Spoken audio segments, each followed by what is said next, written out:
Well,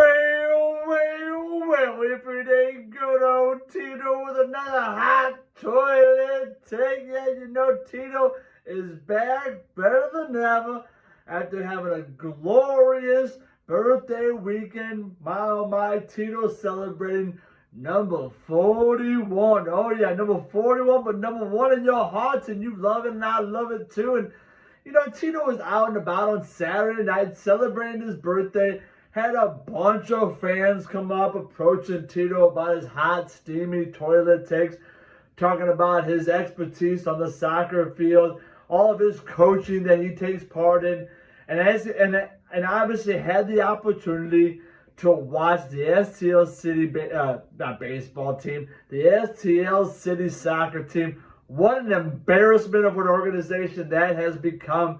You know, you're up 3-1. You have a 2-goal lead. Then you get up a man when Portland loses a player due to a red card, and you still can't hold on to a lead, and you got to settle for another draw. You know, Tito was talking to friends and family earlier this season, and you know, to be honest with you, Bradley Carnell lost his job because of all the draws that he had, and he couldn't win a game on the road. They still haven't won a game on the road, folks. And here Tito was talking last week about STL City doing it the right way and holding the Cardinals accountable. And, you know, we got time to get to that in a second. But, you know, this STL City bunch, I'm not sure if they have the it factor. I mean, you know, Lou Fanninstiel has done an outstanding job with how to meticulously get this team together in regards to the transfer window and all that fun stuff. They got a couple players from the Bundesliga. They made some dynamite trades. I mean, the attacking forward that they have, Simon Becker or something like that, outstanding. You know, Klaus can get the hell out of here and go back down to Brazil. We don't need Klaus. We got Becker, and he's been outstanding. And Hartel has been awesome. But they can't defend. They can't defend worth a lick. I mean, my fourth grade boys, I got more heart and more solid defenders, you know, for my fourth grade boys CYC team, doing better defensively than the STL City. But I digress. But you know, I was disappointed, but it was great to catch up. It was great to talk to some of the fans and talk about my toilet takes and talk about where I get my inspiration from and all that fun stuff. And, you know, they implored me. They implored me to come back and do another hot, steamy toilet take. And so here I am. I mean, I've got a lot of stuff on my mind.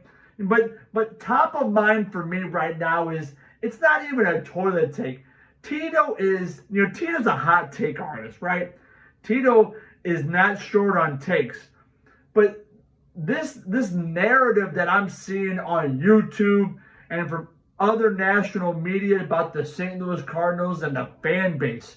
I mean, we keep on getting YouTube video after YouTube video from other media members, from other teams' broadcasts talking about, oh, look at the stands at Busch Stadium. They're totally empty. And why are they totally empty? I mean, this is St. Louis. This is supposed to be baseball heaven.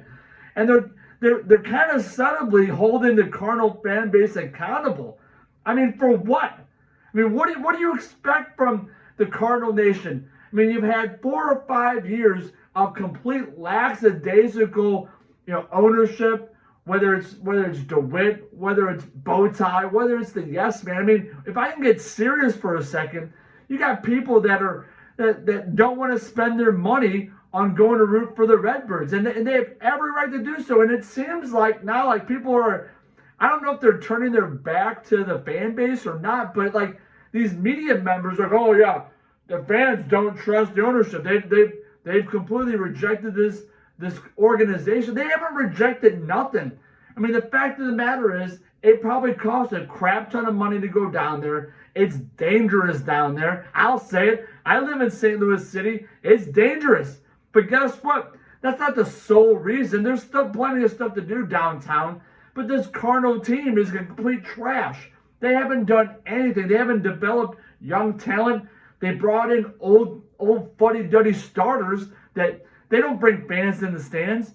I mean, I'm sick and tired of the fan base being held accountable. Like, this is the only way you're going to get things to change. And I don't want to hear ownership talking about, well, if you don't pack Busch Stadium with 3 million plus fans this year, our payroll is going to have to be reduced. You're gonna threaten the fan base with that kind of nonsense? I mean, that's ridiculous. If you don't put a good product on the field, then guess what? You're gonna start not seeing a lot of fans in the stands clapping their hands. What you're gonna see is this. This is exactly what you're gonna see. It's a completely reasonable approach. And if it takes the Cardinals having to retool, if it takes the Cardinals being shitty for the next 4 or 5 years, they get higher draft picks, then they start building back up. Then you'll start seeing the fans come back. But I'm sick and tired of these media members talking about, oh, well, you know what will happen if you don't go? They just won't spend money. Well, fine. They won't spend money. Right now they're spending money so haphazardly and so ridiculous that it's not bringing any championships. It's not bringing any pennants. It's not bringing any division titles. So what's the difference? I mean, honestly, what's the difference? Are you gonna honestly threaten the fan base with, oh, well, you know what? Like, then they're gonna reduce payroll, or maybe they sell the team. Maybe they sell the team to Stan Kroenke. Get out of here with this nonsense. This is this completely asinine nonsense that I hear about and I listen to on a daily basis. And all these hot take artists are out here just trying to get views, trying to get clicks. Tito's not out here to get clicks. Tito's not out here to make money. I'm out here spewing what Tito thinks are the best toilet takes possible, Daddy. So let's tone down the rhetoric on the Cardinal fan base. Let's give them their hosannas. They've supported this team year in and year out for over 30 plus years, and yet now we're sick of it. We want changes, and we deserve changes. And so it's not really much of a hot toilet take, but it's a take. And I think it's not so much of a toilet take. It's more of a legitimate take. But one other thing that really pisses me off is, this nonsense that these Catholic schools, they come out with these parish picnics or these homecomings. And then you get email after email. They're talking about, we need volunteers. We need chair people. We need people doing this. We need people doing that. Tito got roped into it. I'm the brat captain. I've never cooked a brat. I've never ate a brat.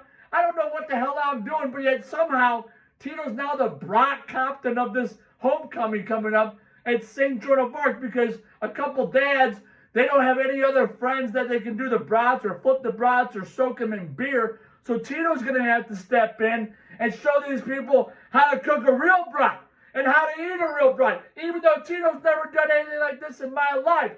And yet, on top of that, I keep on getting pinged left and right. Hey, when does soccer practice start? Hey, when do games begin? Hey, what's going on with basketball? Hey, what's going on with Survivor football? We're doing that again this year? I don't know. I'm only one folk here, guy. I mean, what do you want me to do? I can't crap and spit toilet takes as well as make a rainbow outside. I mean, so let's give me a break. Let's settle down the narrative. Let's stop with all these homecomings, all these parish picnics. The Catholic Church is on millions and millions of dollars in their bank account. How about we get some people to get paid for this nonsense? Not just have some volunteers like Tito. I mean, I'm tired of it. And if you're tired of it, like this video, comment, subscribe to my YouTube channel, baby. Woo!